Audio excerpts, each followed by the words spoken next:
Tired of static dashboards? Let's jazz them up and make them interactive by transforming color based on user selections, so you can highlight the stories hidden in your data.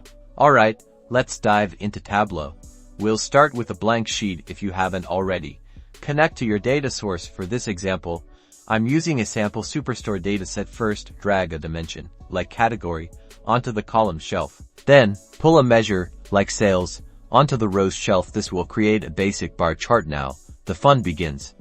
We're going to create a parameter. Think of a parameter as a dynamic variable that users will interact with. Click on the downward triangle in the top right corner of your screen, select Create and then Parameter. In the parameter creation window, name it something clear, like category selector. Change the data type to string since our selection will be from our categories. Click Allowable Values as List, and then enter your category names directly into the List of Values field, for example Furniture, Office Supplies, and Technology, then click OK.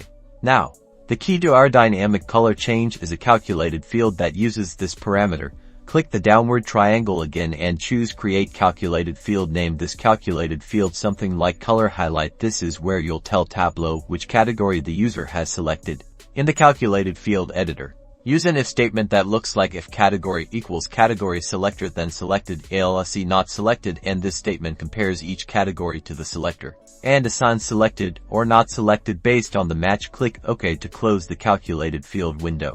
Drag the color highlight calculated field onto the color shelf in the marks card. You'll now notice your bars displaying to colors. Finally, right-click on the category selector parameter in the left view and click Show Parameter Control. Now the user, your audience, will be able to select a category, and Tableau will automatically highlight the corresponding bar. To customize the colors, click on the color legend. Adjust the two colors as desired by clicking on the colors and select options in the color panel, and make sure that the colors have good contrast. Bam! Now you have an interactive chart that's highlighting values based on user selection. Explore, analyze, and inspire.